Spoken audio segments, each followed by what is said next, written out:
Hello, good afternoon, and welcome to another South West Herts local history show. Myself here today, Chris Ogle, along with David Sawyer. Come and say hello, David. Good afternoon, Chris. Good afternoon, everybody. Nice to be back here again. How are you doing? All right? I'm good, thank you. And yourself? Yep, I'm doing pretty good.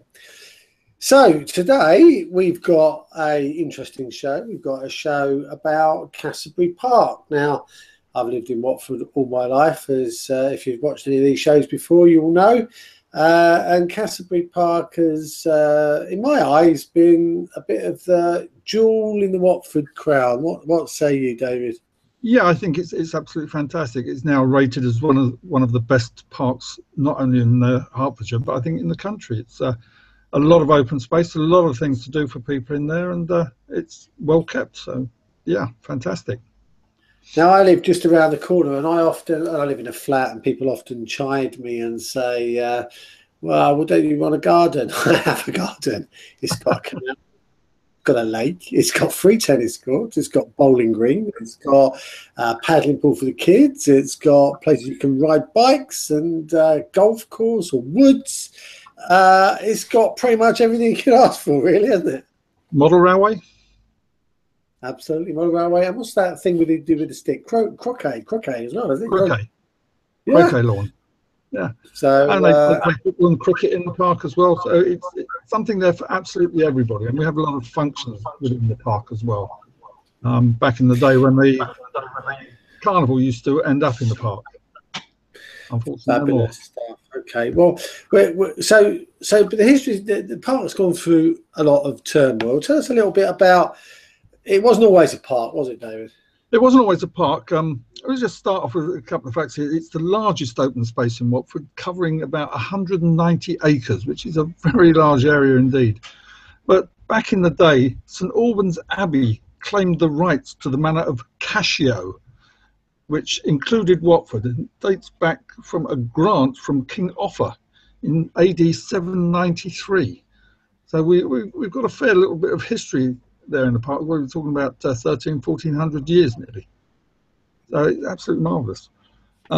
Most of the park was owned by the Earls of Essex, with a big house in there. I know we got some pictures there of... Let me think about sharing here, David. Hang on, if you just bear with me. My entire screen and share. Okay.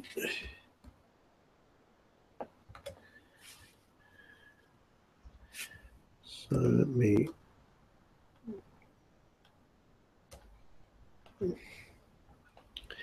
get onto this. Right, so there you go. Can you see that? Oops, I've gone forward a couple there. There we go.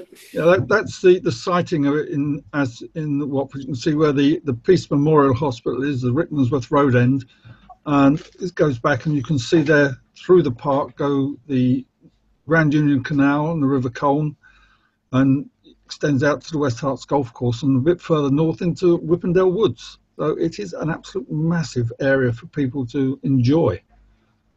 But yeah, when you look at that open space in relation to Watford, it's bigger than the whole of the high street, isn't it? And it's absolutely massive when it comes to that. And you think, you can have a good day out there. In the summer when we have some really nice days, you can have a really good day out in the park. Say watching the various sports going on the model railway. The youngsters can go into the paddling pool, and just to walk through the woods as well. I've often done it with friends of ours. I've been in Watford now for 35 years, and it's never ceased to amaze me about the things that you can do there. It's great. Yeah. Only a shame that some of the things that were there are no longer there. If we go back to... It's fascinating, isn't it, the West Herts golf course there. It's quite small, really, isn't it, for a golf course? It looks fairly small there, but again, it formed part of the Cassiobury estate all the while. Right. It was in 1627 that the estate passed to the Capel family. Right. Through marriage. Arthur Capel, who was the first Earl of Essex, commissioned some chap called Hugh May to rebuild the Tudor mansion, and that was around 1677, 1680. And the park and gardens were then laid out by Moses Cook and contained woodland walks and avenues. So again, we look at the fantastic mansion that used to be there, and look at that. How magnificent is that? It's interesting, isn't it, that I mean, you commission avenues and stuff like that with Mr. Moses there. By the time it all turned into being decent avenues, everyone would have been dead, wouldn't they? Well, most of them would be. I mean, yeah, it takes a long while for an avenue to actually mature and the trees around it. But thankfully they did, because we can enjoy it today. It's very, very forward thinking of them in that respect. But, I mean, those if you walk into Whippendale Woods, I presume Whippendale Woods was part of the estate, was it? That was what you were Yeah, it was, yeah. Okay, I mean, sort of bordered really there by the Grand Union Canal, just going across by the lock there and up into the woods, which is absolutely... Of course, the canal wouldn't have been there, would it, in those days? No, but again, that's where the border starts now from our point of view. But yeah. You also know that it was... there were herds of deer roaming through the park. Right. Now we get the occasional muntjac deer going through the park, but and in the surrounding areas. But you know, I think it was roe deer that actually were in the park itself. I mean, it almost de rigueur at the time to go hunting. I mean, it's a fascinating building, isn't it? I mean, well, when did that building disappear then? When did it get it? 1927. 1927. Basically. Death duties again raised their ugly head. They couldn't afford it. They moved into London and they put it up for sale. And basically, it was most of the area. And in fact, 184 acres was bought by Watford Borough Council for the people of Watford. But the house was again remodeled in 1799, 1800 by the 5th Earl, James Wyatt. And again, in 1841, the orangery there was damaged and destroyed by fire. And the orangery actually had newly collected plants and orange trees presented to the 6th Earl by Louis XVIII of France. Again, a well-connected family. Well, you'd have to be with a house like that, I would have thought. Yeah. And the 7th Earl married an American heiress, and they had parties abounding there. And some of the guests numbered amongst them the young Winston Churchill, right, and King Edward VII. So Watford being a centre. I mean, I've also read that just a little bit further out from Watford in Cheney's Manor, it's where Henry VIII and Elizabeth I actually stayed. So this was en route to that for the people of London, bearing in mind that they didn't have the motor car in those days. Absolutely. Barely the wheel, I would have thought. Yeah, the man who earns most out, that is the man who invented the second wheel. Okay, yeah. So that was pretty prestigious. So, well, in 1909, 184 acres was sold to Watford Borough Council for housing and the public park. Right. But it wasn't until 1916 when the 7th Earl died and his widow and her son, the 8th Earl, had to pay the death duties, and the house was demolished in 1927, which meant Watford Borough Council could purchase some more land in 1930. Right. So again, we have to remember that the park is now owned by the people of Watford. Yep. Not to be confused with Watford Borough Council, who look after it on our behalf. Yeah. Must be remembered on that. It's always been a great time to be in the park, but even now, when things are moving on with traffic and things like that, we found that the gates, and we should have a nice picture of the gates around there somewhere, Chris. Well, just one question on this. Where was this? Where was the building? I haven't been able to establish that because I haven't found it on any maps per se. Right. But we know that little Cassiobury House is still there, just off the Hempstead Road, which was the Dowager House. Right. And they've still got the stables around there, I believe, as well. So there's what's going on little Cassiobury House to keep that there for the public, which is, again, fantastic. We need. Well, the gates are somewhere further on. They're the gate. Yeah, there's the magnificent entrance gates that led into the to the park. That's actually looking out from the park across Rickmansworth Road on that one. And those flats are still there, of course. The flats are still there, but you can see how close that car is to the front of the gates. Yeah, yeah.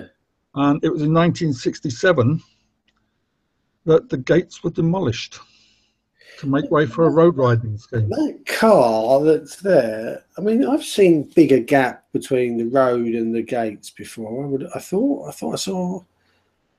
No, that the footprint of the gates is now actually under part of Rickmansworth Road. Is it really? Yeah. Well, they've just recently done some work at the top of the park, part of this Lottery Heritage Fund. Yeah. That actually found one of the footprints of the gate, which is a lot closer to Rickmansworth Road than you would have thought, because, again, they had to demolish it to complete the road widening scheme. Yeah. Which is a shame. But again, we have to take into account that there is a group out there on Facebook, and anybody can go to it and see it. It's the Cassiobury Park Gates Rebuild. And as it says, the idea is to get the gates rebuilt in a very similar fashion to what they were in this picture. And I believe Watford Borough Council have now given them permission to, but it has to be self-funding. Yep. If anybody's interested in the gates and would like to see them replaced, go to their Facebook page, sign their petition, and if you can, send them some money to start the ball rolling. It would be great to see them back. I think it's they're fantastic. Buy a brick. Buy a brick. Yeah, I mean, and the whole thing is it can be used as a self-funding thing to have event rooms available, for weddings or for parties or whatever. So yeah, didn't someone used to live in the gates? Well, yes. If you look on the left-hand side, I think it's more the gatekeeper. Basically, the family would live there, because it doesn't really show in that picture, but there are great big wooden gates that close the arch. Yeah.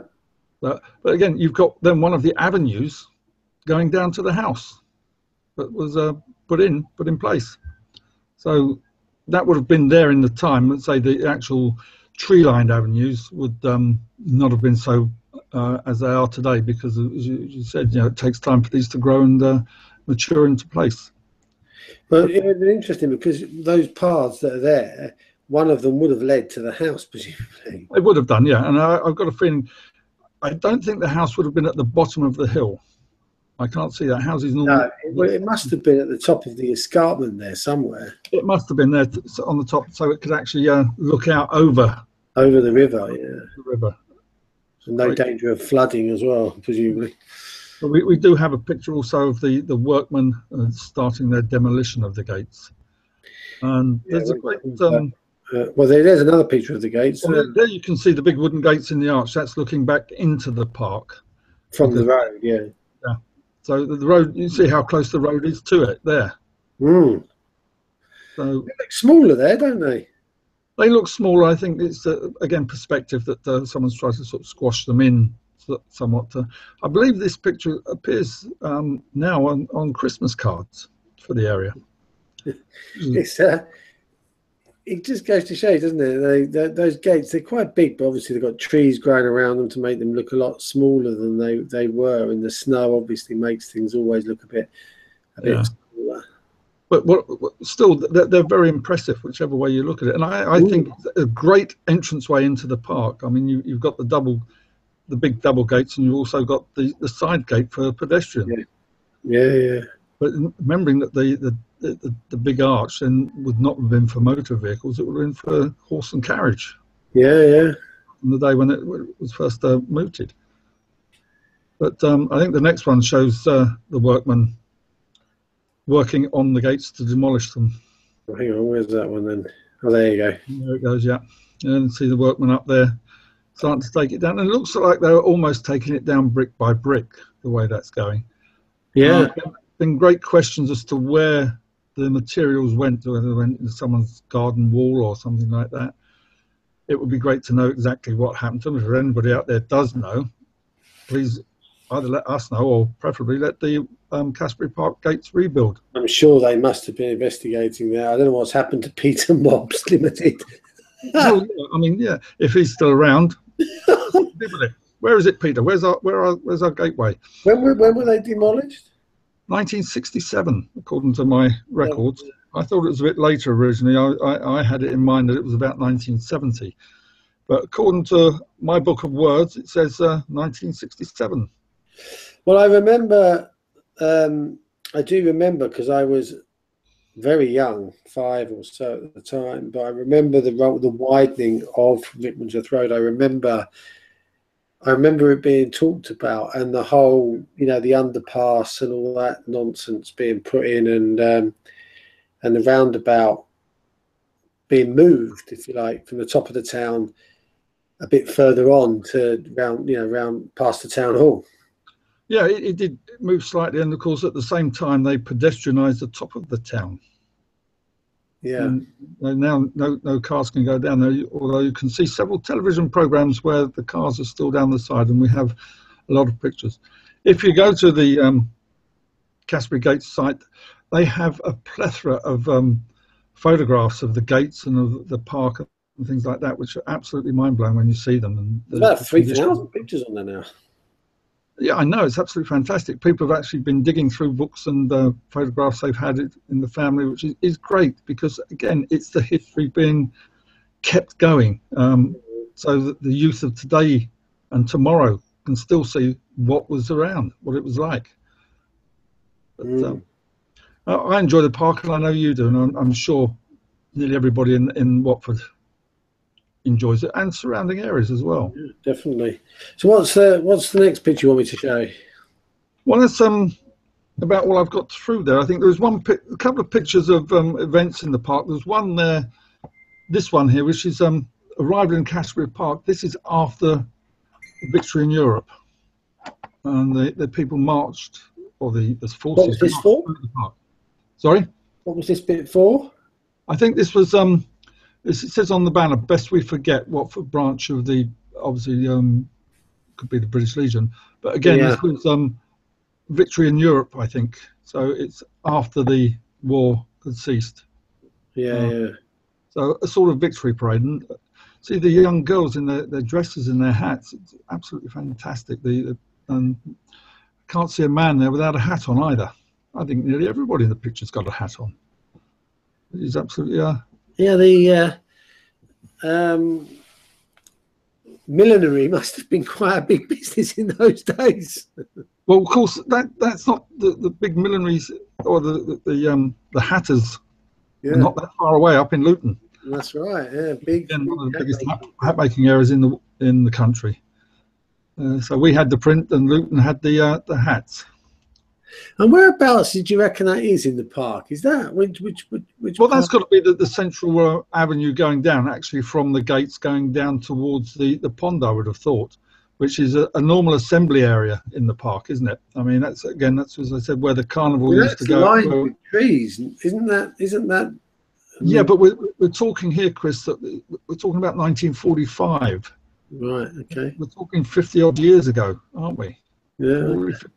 50, 60 years ago, in fact. So trees will grow a lot in 60 years. Well, after there's none there, so. Yeah. Yes, that's it. But these are fascinating pictures, aren't they? And if anybody's watching and looking at these pictures, they're just fascinating. And then this isn't the bandstand, is it? This is no, it's not a bandstand. It's a fun fair. Yeah. And the park still has the fun fairs there every year. 2 or 3 times a year we get the Carter's Steam Fair, and there we get ordinary fun fairs there on bank holidays and summertime. Again, it's a great place for people to go, and we have great things happening. I would like to see the carnival brought back, because I used to love that. My kids used to love it, and all the floats going down basically from, I think it was around in Imperial Way or the Grey Canes Estate in North Watford, going down the St Albans Road and Cassiobury Park Road, and then into the park down at the bottom. And it was a great day. Really interesting point to note about this picture is look at the rubbish on the floor. I know. Again, but around any fair you're going to get that, whatever you do, and I think it remains the problem of the fairground owners to make sure that everything is cleared up before they go. Otherwise, they're not likely to be invited back again. And white dresses, look at that, white dresses in a park. Yeah, I mean, white dresses, and one looks like a pinafore dress off to the left there. Yeah. But and look at the pram. Look at the pram compared to what we have now. I mean, I used to have I used to be in a pram like that, and I'm sure you did, David. And in fact, I got a traditional pram for our daughter when we had our daughter. But you don't get them like that these days, do you? No, you don't. I mean, the old cross prams, absolutely fantastic. The Rolls Royce of the prams, actually. But the thing is they're impractical in today's modern world, aren't they? You just couldn't take that on a train, could you? But you see, they're impractical. You can't really take them into stores as much as you can with buggies these days. But if you remember back in those days, if you were in a pram, you'd been left outside the shop. Yeah, you would. Yeah. Again, people never thought twice about leaving their babies outside the shop. They weren't as conscious of the. I remember my mum. You know, like in the morning. I mean, I you get told these things, don't you? Because I was the youngest, so you get put out in the morning, out in the porch, and like mum was inside doing what she wanted to do. I was outside in the porch. You know, occasionally you had that winter, sort of summer, winter, doesn't matter. Well wrapped up, just sit out there and. Right, yeah, I mean, outside, out of mind. Yeah. Now, today, people think, what on earth are you doing? Yeah, what are you thinking of? That's, we have the social services down on you. Cruelty. Yeah. But again, the way of the world changes as we go along, we know. And unfortunately, a lot more things out there that would cause us to worry about things like that now. So that's an interesting one. What else have we got then? Oh, here we go. Cassiobury Park, the River Gade, down the bottom of the park. Again, we have down there, we also had some watercress gardens down the bottom of the park. Is that the main Gade River? Or is that the weir? That's the weir, yeah, the main gate, and sluice gates in the middle of it. Is it? It's a bit different these days. Is it still working? I don't think it's as. It doesn't look as wide as that anymore. I think there was a stage when. Where was it? In the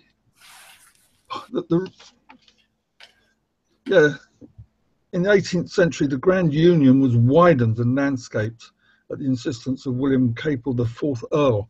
So at that stage, I wonder if some of the widening they meant to say they had to make the gade narrower. Yeah, sort of widening one. So that's 18th century, and the Grand Union was around then. Again, the gade was forming a barrier as well, obviously, between the woods and the main park. But I don't know. Well, you wouldn't have been able to walk across that weir at all, I don't think. Doesn't seem to be anything on top that was. In this day and age, you certainly wouldn't have been able to, because there's no safety rails or anything. Right. Again, if you look at the difference between then and now, say the safety is uppermost in a lot of people's mind. Oh no, you can't let people walk across there; they might fall in. Well, chances are they would have done in that case. But I remember being on when I was a lad, being in my mate had a dinghy, and we were down at the gate there, not far from there actually, where that picture is, and we got a puncture in the dinghy, and we were capsizing badly. So I put my foot in the water, only to pull it out to find my toe hanging off almost. There was a glass bottle in there. I had to push, almost like I didn't have any stitches, funnily enough, but I kind of almost had to push my foot back together again. Strangely enough, my younger brother did that in the River Thames. Really? Yeah, stitches. Yeah, that was up at Old Windsor. When we used to swim in the Thames back in the 80s. It's fun. But again, it doesn't look that deep, although this young chap is obviously close by the bank. But I don't know how deep it is really. No, nor me. So that's it, I think, for the pictures. That's about all we've got there. Yeah, I think it's gives us a lot of a view into the park and its past, and yeah, I hope people found it interesting. Yeah, there's a lot more to be had, though, isn't there? I mean, there was the. I mean, you know, we could do several programs, I should think, on various parts of the park and the way it's been. You've got this. Is it like the Swiss cottage or what? Or the cottage? Yeah, the cottage right the way down by Gate Avenue, right on the corner there, and the mills, of course, that form part of it. Gate Mill, which is there. Yeah. So there is a lot more there that we can go into if you know, when and if we've got the time. Again, we've got other things that we can look at. The number of listed buildings that we have in Watford. The number is close on 200. And that really, yeah, I mean that might be something we can look at in the future program. So what are we going to focus on in a couple of weeks? Well, I think I might go out about and have a look at some of these and get some pictures of them, because I've got a listing of them. But, well, there are. Don't forget, if you look into the Watford community that was that we've put, that's in place, you can get that through the community communications hub that I'm going to be talking about later on this evening. But there's we did a photo competition, and there are some really interesting buildings in that photo competition. You can look at all the pictures because they all had to be pretty much submitted through that mechanism. So if you look for pictures in Watford in there, which is one of the categories, you'll get a whole raft of pictures. It was around, I don't know, around May, June last year, I guess. well, I can look up that. I can say look up in the wondrous book of history that you gave me of Watford, and they list, as I say, some close on 200 listed buildings. Obviously, I'm not going to go around all of them. I don't think I'll have the time, but I can get a select few of those that we can possibly have a talk about in a couple of weeks' time. Fabulous. Righty-ho, David. That's another trip down memory lane there for Cassiobury Park, and you know, fascinating stuff. And yeah, to be honest, it doesn't want to be just me and David boring everybody every week with this stuff. You know, it's, I'm enjoying myself, and I'm sure David is. But actually, there are loads of people out there with loads of knowledge about all of these aspects that we're talking about. So we do invite people to come and share in the discussion, because it would be interesting to hear more than mine and David's voice. And probably get some better in-depth knowledge of the areas as well. I mean, the West Watford Industrial History Society, the Kevin from the Gates project, then come in, tell us more about that, the history of the Gates and what you're hoping to do and where you're going with it and what's happening. So there's a lot of people out there that, as you say, have got the knowledge, and it would be great to have them here with us so we can talk to them as well. Brilliant stuff. All right, well, thanks for joining me, or me joining you once again, David. And another good, interesting show, and we'll get this up there and posted so everyone can have a look at it. And we're back in a couple of weeks. What will that be? Will that be the 28th? Something almost, like with the 14th, 21st. Yeah, it'll be the 28th. Almost Christmas month. Perhaps just a couple more before Christmas then. Yeah. Okay, thank you very much for watching. I hope you enjoyed that trip down Cassiobury Park, memory lane, as it were. And David and I will see you in a couple of weeks' time. So cheerio for now. Goodbye. Goodbye.